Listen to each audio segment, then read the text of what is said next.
외로워서 그랬어요. 이런 제목의 책이 있는데요. 이 책은 이제 현직 중고등학교 교사가 쓴 책입니다. 학교 현장에서 이 교사분이 경험했던 참 청소년들의 그 애환을 담은 책인데요. 그 책 리뷰 글에 보니까 이게 2011년 당시에 쓴 책인데요. 2011년도에 벌써 그 고등학교 한 반이 이제 보통 한 35명 전후인데 그 학생 중에서 4명이 우울증 약을 복용하고 있었다. 이런 그 가슴 아픈 그런 글이 있었고요. 그리고 또 그 고등학생의 약 70%가 우울증 증세를 보이고 있고 그 가운데 4명 중 1명은 자살까지 생각해 본 적이 있다. 이런 설문조사 결과를 이제 방송으로 그 보도를 했었다는 것입니다. 그 내용 중에 또 이런 참 가슴 아픈 내용이 있더라고요. 어느 날 이제 그 저자 선생님이 이제 야간 대학원 수업을 마치고 늦게 집으로 이제 귀가를 하는 중인데요. 그 집 앞이었던 것 같아요. 자기가 가르치던 고3 제자 하나가 술이 취해가지고 막 비틀비틀거리면서 자기 앞길을 막더라는 겁니다. 그 얘가 왜 이러나 하고 봤더니요. 그 고3 학생이 술에 취해가지고 있는데 자세히 보니까 막 얼굴에 그 눈물이 범벅이 돼가지고 그렇게 비틀거리는데 그게 그 사연이 어떤가 들어봤더니요. 그때가 아마 그 대학 합격 발표하던 그 즈음인 것 같아요. 이 술에 취해 비틀거리던 이 고3 학생은 자기가 원하는 대학에 합격을 한 겁니다. 너무 기뻐가지고 그 친한 친구에게 문자를 보낸 겁니다. 나 합격했어. 그랬더니요, 그 글을 받은 그 친한 친구가 답글 하나를 남기고 얘가 자살을 한 겁니다. 그 답글이 뭐냐 하니까 넌 참 좋겠다. 어떤 상황인지 아시겠죠? 그래서 이제 이 합격했다고 자랑했던 이 친구가 너무 충격을 받아가지고 그 선생님이 참 학생들과 소통이 잘 되는 좋은 선생님 같아요. 너무 괴로우니까 이 술이 만취가 돼가지고 그 선생님 집 앞에서 기다렸던 거예요. 왜 기다렸겠습니까? 너무 힘들고 답답하니까. 이런 내용을 다루고 있는 그 책을 최근에 제가 읽었는데요. 또 그런가 하면은 또 한 권의 또 비슷한 책이 있습니다. 책 제목이 흔들리지 않고 피어나는 마흔은 없다. 뭐 제목을 딱 보면은 아까 앞에 책은 그 10대 청소년들의 애환을 다룬 책이라면 이제 이 책은 중년, 우리나라 중년분들의 참 애환을 다룬 그런 책인데요. 그 저자는 정신과 전문입니다. 이분이 이제 그 책에서 우리나라 중년들의 아픔과 갈등을 다루면서 그 책의 프롤로그 제목이 이렇습니다. 중년은 끝이 보이지 않은 전투이다. 그 책에서도 제가 참 가슴 아픈 글을 발견했는데요. 그 공황장애라는 병이 있지 않습니까? 가끔 이제 막 엄청 인기를 누리던 연예인이 이제 공황장애가 왔다. 이런 기사들을 이제 가끔씩 보는데요.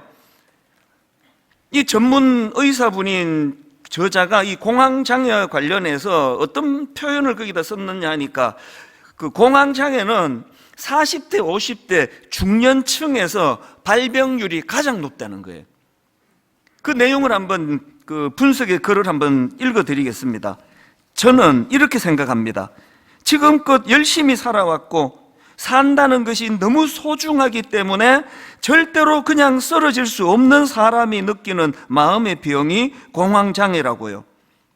그리고 공황장애에서 찾아오는 죽을 것 같은 공포는 아직도 인생에서 할 일이 너무 많아 여기서 그냥 쓰러질 수 없기 때문에 생기는 병입니다. 그 공황장애에 대해서 어렴풋이는 알았지만 이게 절규라는 거예요. 나 지금 더 힘내야 되는데 여기서 내가 쓰러지면 안 되는데 그런 절박한 마음에서 이 병이 찾아온다는 거거든요. 우울증도 마찬가지입니다. 보통 이제 우울증을 그 마음의 감기다 뭐 이렇게 이제 표현을 하는데 그게 아니라는 겁니다. 그 저자가 말하기를 우울증은 마음의 감기가 아니라 마음의 근육통이다. 그 힘든 등산 뒤에 찾아오는 그런 육신의 근육통이 있듯이 마음의 근육통, 이게 우울증이라는 겁니다. 그러니까 우울증은 한마디로 말해서 너무 달려와서 그래서 지칠 때 생기는 병이 이게 우울증이라는 겁니다. 제가 이 두 책을 이제 병행해서 읽다가 보니까 참 마음에 무슨 생각이 드는가 하니까요. 아니, 우리 현대인들의 삶이라는 건 너무 어린 10대 중고등학생 때부터 인생이 힘들기 시작해가지고 그냥 뭐 쭉 힘든 게 인생이에요. 40대, 50대는 40대, 50대에서 힘들고, 공황장애라는 거는 40대, 50대 제일 많이 찾아오고, 그 이후에 60대, 70대는 60대, 70대에서 또 힘든 거 아닙니까? 이렇게 그냥 쭉 힘든 게 우리 현대인들의 삶이라 했을 때, 이게 어쩌다 이렇게 됐나? 막 살기는 엄청 좋아졌다 그러고, 문화는 점점 발전이 되고, 전기차가 나오고, 여러 가지 쾌적한 것들이 많이 나온다 그러는데, 우리 인생은 점점 힘든 거예요. 점점 무거운 짐을 갖고 그렇게 사는 것처럼. 그래서 제가 이 글들을 읽으면서 이거 대안은 없는 건가? 이게 10대 때부터 인생이 힘들어가지고 그냥 쭉 힘드는 거, 이거 어떻게 방치할 수가 없지 않습니까? 그래서 제가 이런 질문을 가지면서 말씀을 묵상하다가 보니까 하나님이 답을 주셨는데요, 찬양 하나를 툭 주신 겁니다. 여러분, 이 찬양 다 아시죠? 나의 등 뒤에서 나를 도우시는 주. 이 찬양에서 제 답을 찾은 거예요. 그 다음 가사가 이렇지 않습니까? 나의 인생길에서 지치고 고나여 매일처럼 주저앉고 싶을 때 나를 밀어주시네. 그 2절에서 저는 답을 발견했습니다. 2절이 이렇습니다. 나의 등 뒤에서 나를 도우시는 주, 평안히 길을 갈 땐 보이지 않아도 지치고 고나여 넘어질 때면 다가와 손 내미시네. 아까 여러분, 우리 인생이 그냥 어린 10대 때부터 그냥 쭉 힘들다 그랬는데, 공황장애가 오고, 그리고 또 살아가다 보면 우울증, 이게 감기가 아니라 마음에 이게 근육통이라고 그러는 병이 또 찾아오고, 그 10대 아이가 너무 절망해서 술이 만취가 돼가지고 그 선생님 문 앞에서 비틀거리며 기다리며 위로받지 않으면 안 되는 이런 순간이 있을 때는 이 찬양 가사를 기억해야 되는 겁니다. 평안히 길을 갈 땐 보이지 않아도 지치고 고나여 넘어질 때면 다가와 손 내미시네. 요즘에 우리 자녀들 참 예수 전하기 진짜 어렵잖아요. 어떤 면에서는 그건 정상이라 생각해요. 이 아이들이 너무 좋은 부모 만나가지고 너무나 순탄하게 그렇게 살아가면 갈수록 하나님의 존재가 별 필요 없는 거 아닙니까? 그러나 우리가 마음으로 그 자녀들에게 끊임없이 예수 그리스도를 전해야 되는 이유는요, 언젠가 이 아이들에게 지치고 고나여 넘어질 때가 오거든요. 지치고 고나여 넘어질 때면 바로 그 순간에 하나님께서 얼마나 그에게 손을 내밀어 일으켜 주시는가, 이거를 이제 경험할 때가 되기 때문입니다. 바로 어젠데요, 제가 어떤 성도님과 통화를 하는데, 이분이 이제 우리나라 좀 중요한 공무직을 수행하고 있었는데, 이제 참 그 중년의 연세가 되셨을 때 굉장히 어려운 일이 있었는 것 같아요. 그래서 이제 너무 힘들고 지치고 그랬을 때 분당 우리 교회에서 하나님의 말씀으로 자기를 살려주셨다, 자기를 회복해 주셨다, 그런 이야기들을 바로 어제 나누었던 기억이 있거든요. 오늘 저와 여러분은요, 빠르게 오면 어린 중고등학교 때부터 시작해가지고 그냥 쭉 힘든 거예요. 내리 그냥 쭉 힘듭니다. 그 쭉 힘든 가운데 어떻게 하면 우리가 이 위기를 이길 수 있나 했을 때 이 찬양 가사 그대로입니다. 평안히 길을 갈 땐 보이지 않아도 지치고 고나여 쓰러질 때, 넘어질 때 다가와 손 내미시네. 이 하나님을 여러분 살아가다가 지칠 때, 힘들 때 그 하나님의 손길을 경험하면서 신앙생활하는 그런 저와 여러분 되시기를 바랍니다. 제가 오늘 이 본문 말씀을 살펴보기로 결심한 건 바로 오늘 본문이 바로 그 상황을 너무나 잘 드러내고 있기 때문입니다. 우리가 잘 아는 야곱이 지금 인생 최대의 지금 위기를 만난 거거든요. 여러분, 야곱 다 아시잖아요. 장괴, 그 사람 하면 딱 장괴가 떠올라요. 그리고 얼마나 탐욕적이고 모태신앙인인데요. 할아버지가 아브라함 아닙니까? 아버지가 야곱 그 이삭 아닙니까? 근데도 믿음이 하나도 들어가지 않은 게 이게 바로 오늘 본문의 야곱이에요. 그리고 하나님 의지하지 않으니까 자기 술수, 자기 계획, 자기 장꾀, 그리고 뭐를 하나 쟁취하고 싶으면 그게 이게 형을 속이고 아버지를 속이고 그래서라도 빼앗고야만은 그런 악한 태도를 가지고 있던 사람이 야곱 아닙니까? 오늘 보면 바로 직전에서 자기 형 에서가 받을 장자의 축복군이 탐이 나가지고 그렇게 아버지를 속이고 형을 속이고 그것을 탈취하려고 하다가 이게 덧나버린 거예요. 부작용이 생긴 겁니다. 형이 격분하고 이러다가는 이게 살인이 나겠다 할 정도로 너무나 그 형이 격분하는 이 상황을 방치할 수가 없어서 이제 야반 도주하듯이 이제 집을 떠나 도망을 가는 거거든요. 바로 그 상황을 묘사하고 있는, 그리고 있는 오늘 본문 창세기 28장 10절 11절입니다. 야곱이 부엘세바에서 떠나 하란으로 향하여 가더니 한 곳에 이르러는 해가 진지라. 거기서 유숙하려고 그곳에 한 돌을 가져다가 베개로 삼고 거기 누워 자더니 어떤 상황인지 아시겠죠? 여러분, 이 야곱은요 또 마마보이로 알려져 있습니다. 엄마 치마 폭에 쌓여있던 사람이에요. 아버지가 또 그게 마음에 안 든 거 아닙니까? 그러니까 이 마마보이 같이 늘 엄마 주변을 맴돌던 이 야곱 입장에서 갑자기 그것도 우발적인 어떤 일 때문에 집을 도망치듯 뛰쳐나와가지고 광야로 들어가 있는 이 상황 자체가요, 그 상황 자체가 지금 이게 절망입니다. 여기 그 마마보이들 있으시죠? 어떤 상황인지 다 아실 겁니다. 저는 여기 나오는 그 11절에 한 곳에 이르르는 해가 진지라, 이 표현이 굉장히 많은 함축적인 메시지가 있는 것 같아요. 한 곳에 이르러, 지명도 몰라요. 어딘지도 모릅니다. 그리고 해가 뉘어뉘어 지네요. 다 겪어보셔서 아시죠? 혼자 어떤 낯선 길을 가도 낮에는 괜찮아요.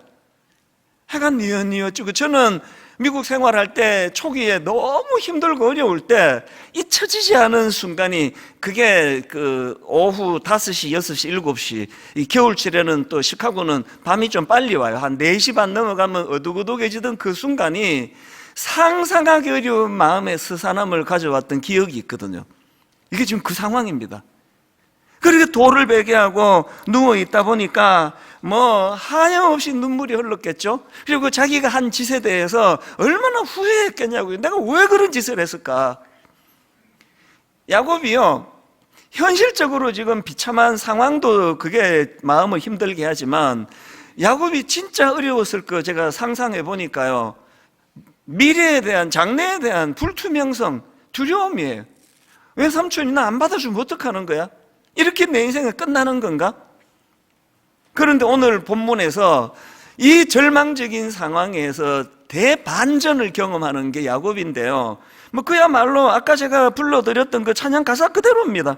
야곱에게 어떤 일이 일어났다고요? 엄마 치마폭에 쌓여가지고 평안히 살아갈 땐 보이지 않던, 그런데 지금 지치고 고나여 넘어져 있는 이 상황에서 하나님께서 다가와 손을 내밀어 주신 거거든요. 다가와 손 내미시네. 바로 그 내용이 본문 12절입니다.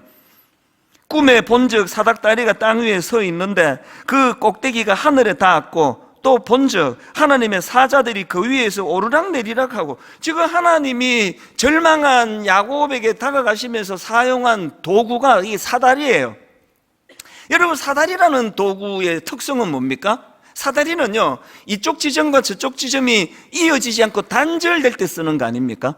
내 힘으로는 연결할 수 없을 때 그 단절을 이어주는 게 사다리 아닙니까? 지금 야곱의 상황 자체가 단절이에요.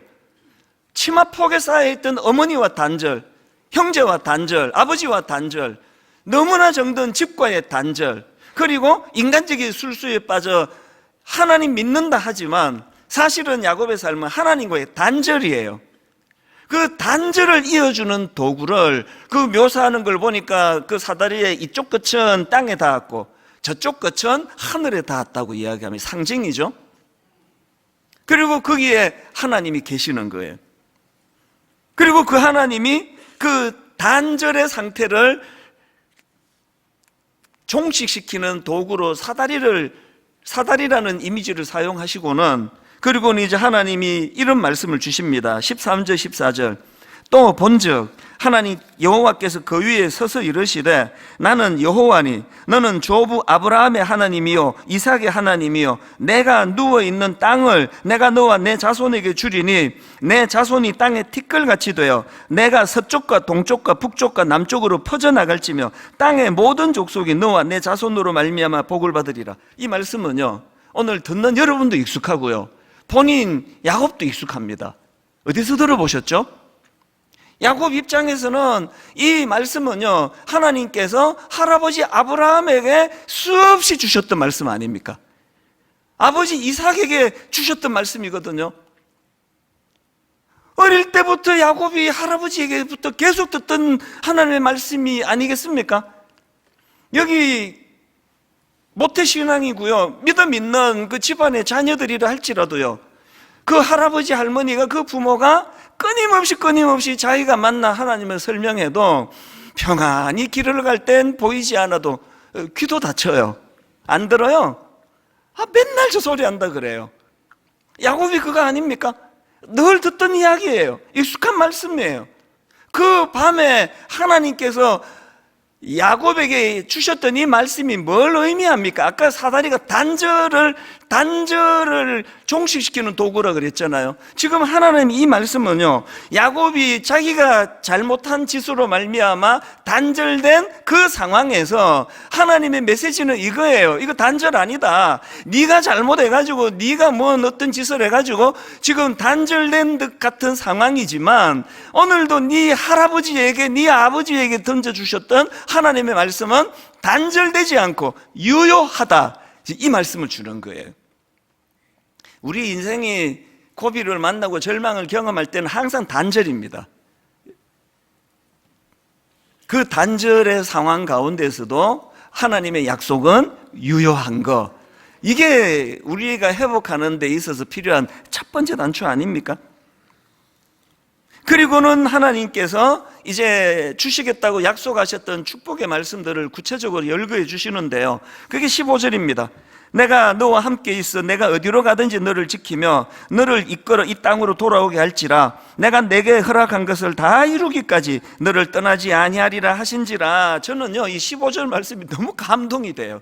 한 부분이 감동이 되는데요, 추상적이질 않아요. 그리고 애매모호하지를 않아요. 너무나 선명해요. 직선적인 말씀을 주십니다. 여러분, 액센트를 좀 주어가면서 제가 이 부분을 분석해 드릴게요. 하나님의 약속이요, 한 4가지인데 3가지로 정리할 수 있습니다. 첫 번째 약속이 뭐냐? 하나님 이렇게 말씀하세요. 15절 다시 보십시오. 내가 너와 함께 있어. 지금 이게 얼마나 선명한 하나님의 축복의 메시지입니까? 지금 광야에 홀로 던져진 상태 아닙니까? 야곱이 고립되고 단절된 상태 아닙니까? 치마폭에 쌓여있던 야곱이 지금 엄마가 부재한 상황이에요. 그래서 지금 격리불안을 느끼고 있을지 모르겠습니다. 그 상황에 주신 하나님의 말씀이 내가 너와 함께 있겠다. 모든 것들로부터 지금 다 고립이 되고 단절이 된 그 상황에도 여전히 나는 너와 함께 하고 있다. 이게 너무나 실제적인 말씀 아닙니까? 그 다음에 두 번째 액센트를 가보십시오. 무슨 약속을 주십니까? 내가 너와 함께 있어. 그 다음에 내가 어디로 가든지 너를 지키며. 이것도 너무나 구체적인 거 아닙니까? 지금 광야에 내던져진 야곱이에요. 아까 말씀드렸잖아요. 지금 밤이 됐는데 여기가 어딘지도 몰라요. 어느 곳에 지금 자기가 머물러 있는 상황인데 그 상황에서 하나님께서 사나운 들짐승이 우르대고 있는 그 상황에 야곱이 자기를 보호할 수 있는 도구가 아무것도 없습니다. 돌을 베개하고 누워있는 그 상황에서 하나님의 너무나 구체적인 약속의 말씀이 내가 너를 지키겠다는 거예요. 내가 너를 지켜주겠다. 이게 애매모호한 말씀 아니지 않습니까? 하나 더 있습니다. 액센트를 이제 그 다음으로 한번 옮겨 보십시오. 15절 다시 보십시오. 내가 너와 함께 있어 내가 어디로 가든지 너를 지키며 그 다음에 너를 이끌어 이 땅으로 돌아오게 할지라. 그 밤에 절망한 야곱에게 이거보다 더 희망의 메시지가 있겠습니까? 자기 이제 끝났다 생각했는데 내 실수로 내 꿈은 다 사라졌다 생각했는데, 이제 난 집으로 못 돌아간다 생각했는데 하나님께서 너 집으로 다시 돌아오게 해주겠다. 이게 야곱의 그 절망적인 상황 속에 내내 얼마나 이 말씀이 희망이 됐겠냐고요. 저는 이 말씀을 묵상하면서 제 설교에 대하여 한 번도 제가 하나님께 다짐하면서 제가 약속을 드렸습니다. 하나님, 어떤 경우라도 설교가 추상적이고 이론적이고 애매모호하고 그냥 다 복받으면 좋다는 식으로 설교하지 않기를 원합니다. 하나님, 제가 정말 정성을 다하여 하나님의 말씀을 구체적으로 증거할 때에 하나님은 수만 명이 설교 듣는 그 상황에 수만 가지 사례를 가지고 이 자리에 앉아있다 할지라도 종의 입술을 통해 선포되는 말씀이 우리 성도님들 귓가에 들려질 때는 바로 그 사람 한 사람에게 전해지는 말씀이 되기를 원합니다. 이 마음의 뜨거움이 한 주 내내 저에게 올라왔습니다. 이런 은혜를 누렸던 야곱인데요, 그래서 이제 이 하나님의 약속의 말씀으로 야곱이 치유를 경험하는데 보니까 두 가지 치유를 경험했습니다. 야곱이 그 밤에 경험했던 두 가지 회복이 뭐냐? 그가 경험했던 첫 번째 회복은 감격의 회복이에요. 감격의 회복. 낙심하고 절망에 있으면은 깔아앉고 우울하고 그러면 이게 감정적으로 감격이 좀 어렵잖아요. 그래서 막 우울한 사람은 절대 웃겨도 안 웃어요. 이유야를 막론하고 안 웃어요. 근데 365일 웃겨도 안 웃는 분은 왜 그런지 모르겠습니다. 하여튼 지금 야곱은 깔아앉아 있는 상황인데요, 그에게 감격이 회복이 됐습니다. 그게 16절입니다. 야곱이 잠이 깨어 이르되 여호와께서 과연 여기 계시거늘 내가 알지 못하였도다. 막 감격이 느껴지잖아요. 저는 이 말씀을 읽는데 자꾸 이렇게 의역해서 들려지는 거예요.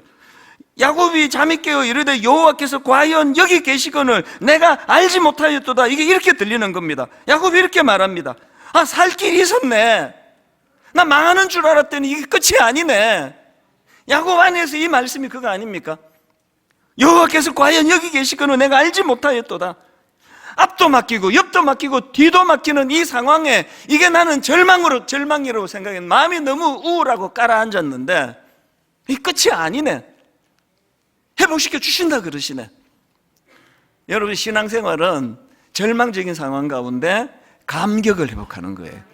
이쪽은 너무 우울하고 힘든데 저는 믿는 성도님들 장례식을 치를 때 여러 번 이거를 경험했습니다. 너무너무 절망적인 그 상황에 그래서 감히 막 어떤 말로도 위로해 드릴 수가 없어서 옆에도 못 갈 때가 있어요. 눈도 못 맞출 때가 있는데 여러 번 제가 경험했습니다. 제 마음을 아시는 거죠.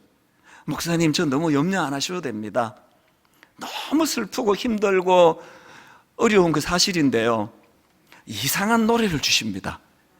하나님께서 이상한, 배우지도 못한, 듣지도 못한 그런 신비로운 기쁨의 노래를 주신다고.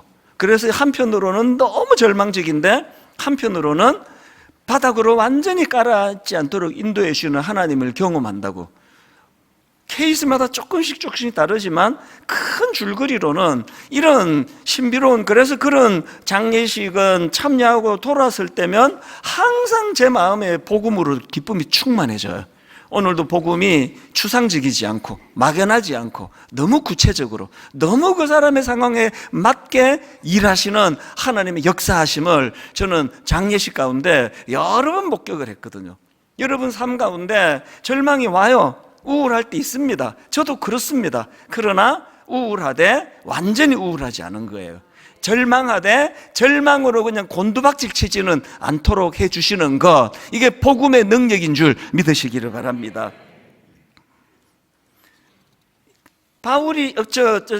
야곱이 이렇게 감격이 회복이 되고 났더니요, 그 감격이 가져다 주는 에너지가 있는 거 아십니까?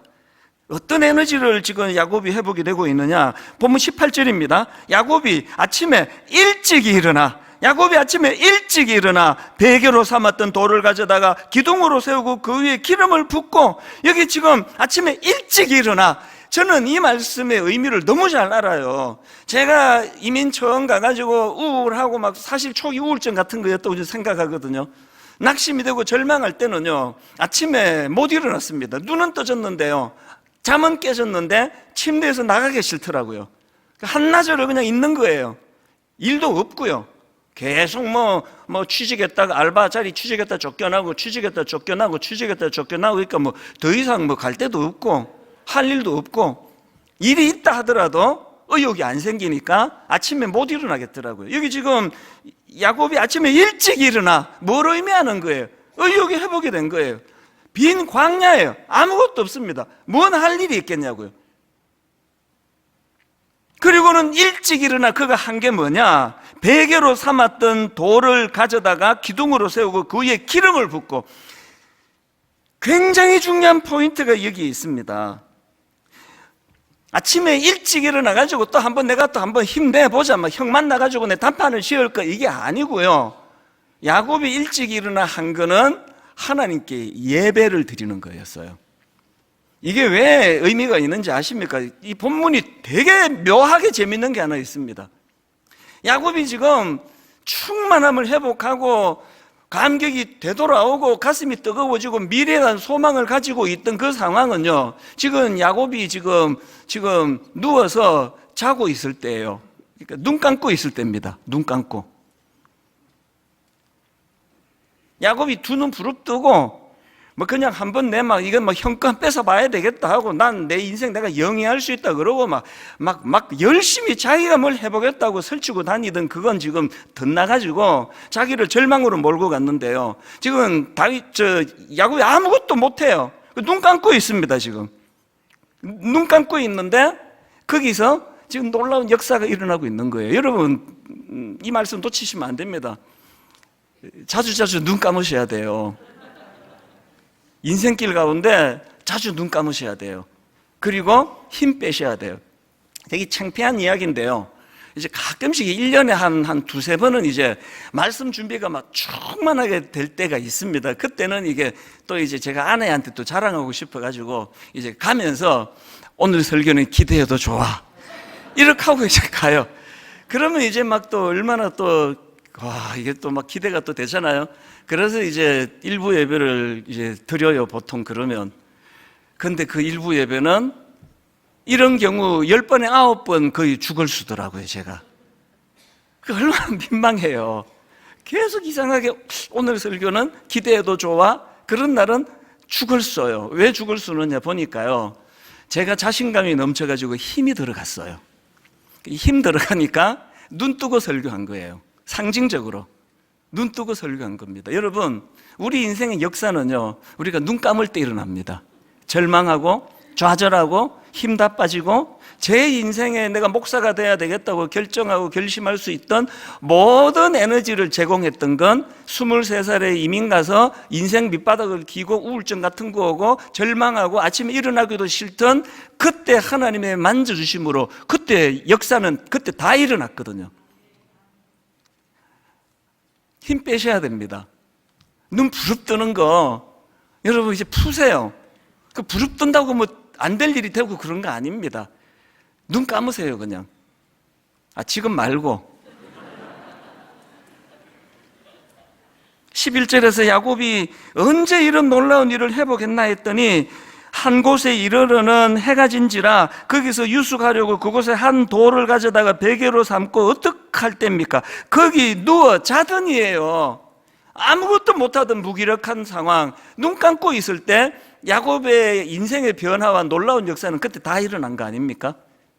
내가 아니라 그분이 일하실 때 내 인생의 변화는 일어날 줄 믿습니다. 이게 첫 번째입니다.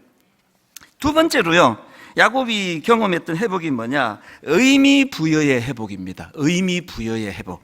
무슨 말씀이냐? 18절 19절입니다 야곱은 다음날 아침 일찍 일어나서 베개 삼아 벤 그 돌을 가져다가 기둥으로 세우고 그 위에 기름을 붓고 그곳 이름을 베델이라고 하였다. 그 다음에 그 성의 본래 이름은 루스였다. 그 본래 이름을 기록한 게 의미가 있는 걸 여러분 아십니까?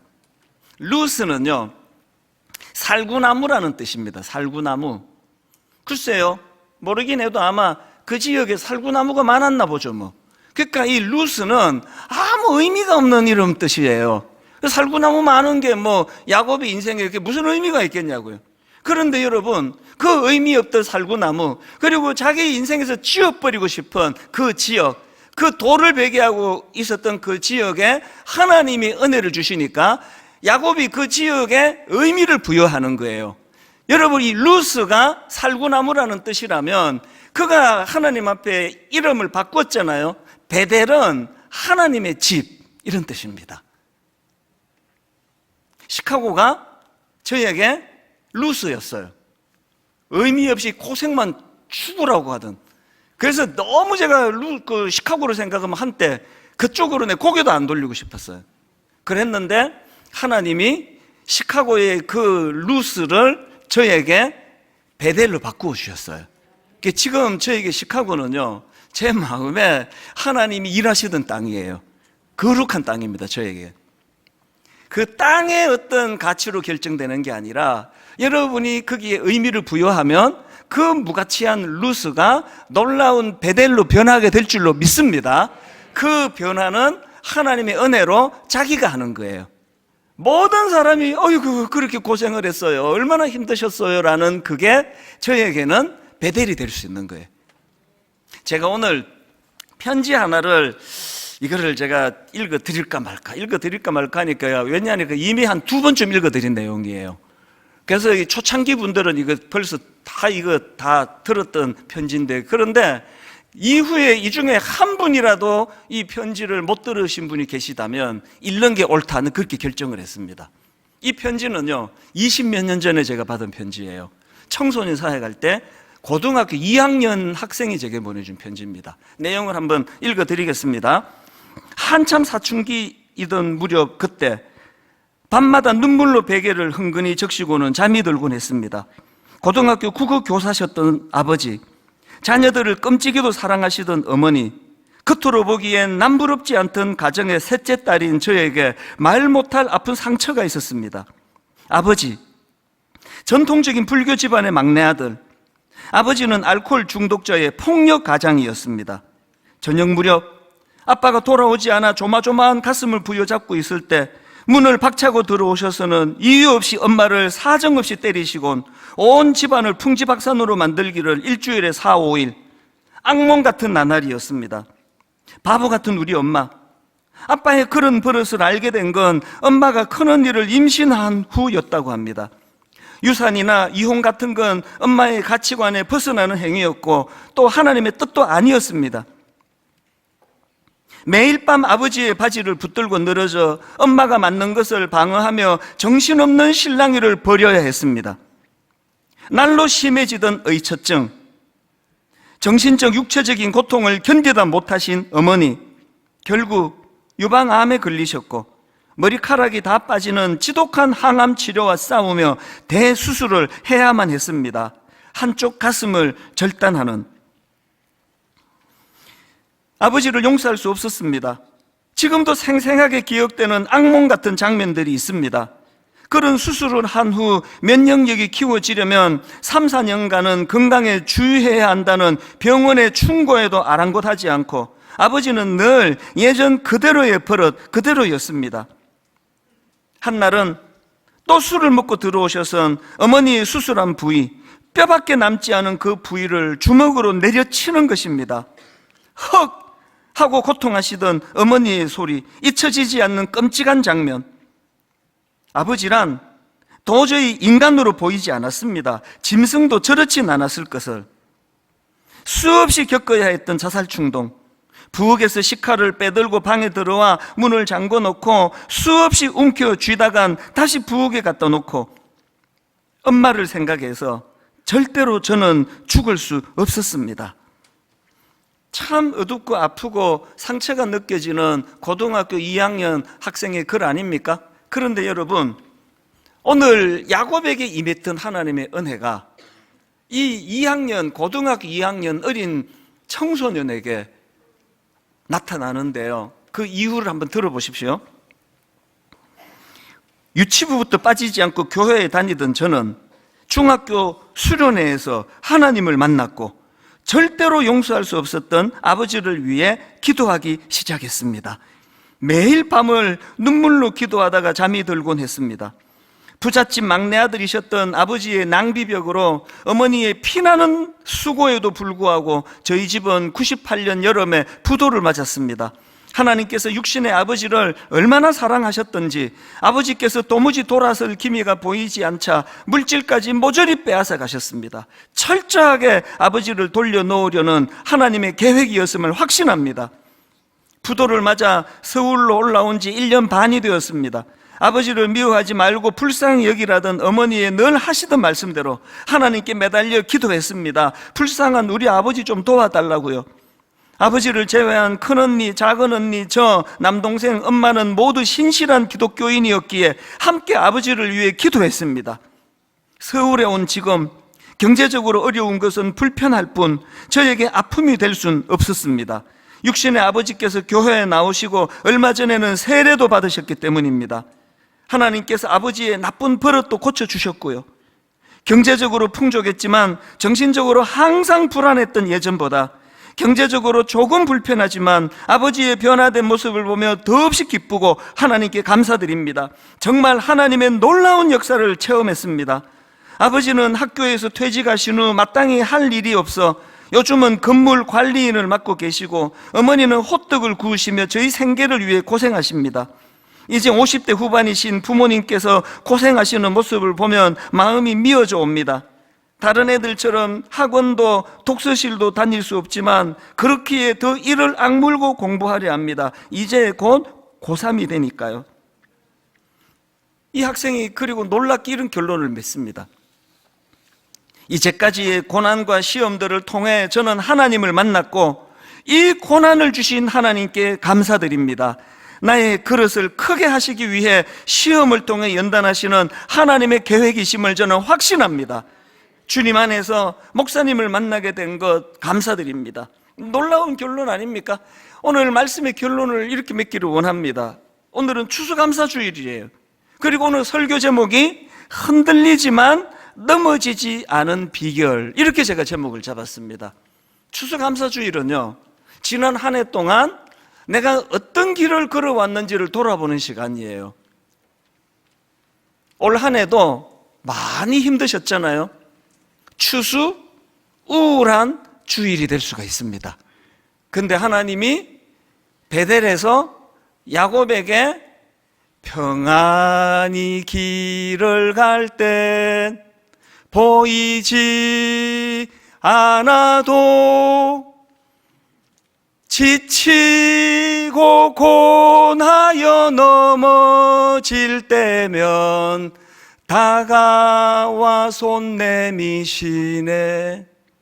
이 베델의 은혜가 야곱을 회복시켜 주었듯이 고등학교 2학년 이 어린 학생에게 절망적인 그 상황, 그래서 이 학생이요 이화여대를 들어가고 그 이후에도 본인이 너무나 원하던 그런 연구원 기업으로 들어가서 얼마나 지금 성장하고 성숙해 있는지 모릅니다. 오늘 여러분 자녀와 여러분 인생에 그 의미 없는 루스가 하나님의 개입으로 베델로 변하는 역사가 있기를 주님 이름으로 축원합니다. 오늘 이 말씀을 가지고 우리 추수감사주일날 하나님 앞에 이제 나아가기 원하는데요. 제가 먼저 잠깐 기도하고 그렇게 그 하나님 앞에 감사 헌금을 드리는 시간을 갖도록 하겠습니다. 하나님 아버지, 지난 한 해를 되돌아보니 참 아팠습니다. 힘들었습니다. 무거웠습니다. 하나님 아버지, 참 서두에서 고백했던 것처럼 우리 현대인들의 삶이란 것이 어린 청소년기부터 쭉 힘든 것이 인생이라고 할 때에 하나님, 믿음이 우리 안에 능력으로 나타나기를 원합니다. 루스가 베델로 바뀌어지는 은혜를 경험하기 원합니다. 오늘 하나님 앞에 지난 시간을 돌아보며 주신 은혜에 감사하며 작은 예물을 드리려고 합니다. 하나님, 물질적인 어려움으로 마음껏 드리지 못하는 성도님 계시다면 주님 위로해 주시고 이미 네 마음 내가 다 받았다, 그렇게 말씀해 주시는 은혜가 있게 하여 주시옵소서. 그렇게 인도해 주시기 원하옵고 예수님 이름으로 기도드립니다. 아멘. 우리들의 찬양 423번입니다. 날 구원하신 주 감사, 모든 것 주신 감사. 그 다음 보니까 응답하신 기도 감사, 거절하신 것조차 감사, 길가의 장미꽃 감사, 그 장미꽃에 있는 가시조차도 감사. 오늘 이 가사를 생각하시면서 우리 하나님께 찬양으로 올려드립니다. 날 구원하신 주 감사, 날 구원하신 주 감사, 모든 것 주심 감사, 모든 것 주심 감사, 지난 추억 이내 감사, 주 내 곁에 계시네, 향기로운 봄철의 감사, 외로운 가을날 감사, 사라진 눈물도 감사, 나의 영혼 평안해. 여러분 지난 한 해 돌아보시면서 응답하신 기도 감사, 거절하신 것 감사, 헤쳐나온 풍랑 감사, 모든 것 채우시네, 아픔과 기쁨도 감사, 절망 중 위로 감사, 청량 못할 은혜 감사, 크신 사랑 감사해, 길가의 장미꽃 감사, 장미꽃 가시 감사, 따스한 가정, 희망 주신 것 감사, 기쁨과 슬픔도 감사, 하늘 평안을 감사, 내일의 희망을 감사, 영원토록 감사해. 지난 한 해 되돌아보시면서 하나님 앞에 큰 감격과 감사로 그렇게 나가시기 원하는데요, 우리 한번 다 자리에서 일어나셔서 찬송가 429장 우리 기쁨으로 하나님께 감사를 표현하며 손뼉치면서 하나님 앞에 이 찬양 올려드리고 함께 기도하고 예배를 마무리하기 원합니다. 우리 가사를 생각하시면서 기쁨으로 손뼉치며 찬양합니다. 세상 모든 풍파너를 흔든 약한 마음 낙심하게 될 때에 내려주신 주의 복을 세어라. 주의 크신 복을 내가 알리라. 아멘. 받은 복을 세어 보아라. 크신 복을 내가 알리. 받은 복을 세어 보아라. 주의 크신 복을 내가 세상 근심 걱정 너를 누르고 십자가를 등에 지고 나갈 때 주가 내게 주신 복을 세어라. 두려움 없이 항상 찬송하리라. 아멘. 받은 복을 세어 보아라. 크신 복을 내가 알리라. 받은 복을 세어 보아라. 주의 크신 복을 내가 알리라. 오늘 주신 말씀 마음에 담고 주시는 은혜들을 기도하시면 됩니다. 너무나 구체적이고 너무나 실제적인 하나님의 축복과 약속의 말씀이 내 삶에도 그대로 나타나게 하여 주시옵소서. 하나님 앞에 함께 우리 가정과 자녀들과 부모님과 우리 자신과 교회를 위하여, 한국 교회를 위하여 축복함에 같이 기도하시겠습니다. 살아계신 하나님 아버지, 하나님의 무한하신 은혜와 사랑을 이 시간 주님 앞에 감사함으로 올려드리기 원합니다. 너무나 힘들었던 루스입니다.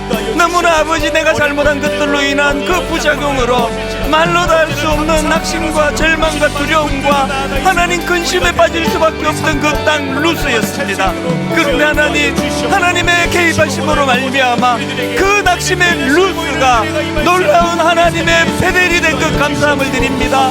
하나님 아버지, 우리 인생 가운데 루스가 베델로 바뀌어지는 놀라운 은혜와 역사를 허락하여 주시옵소서.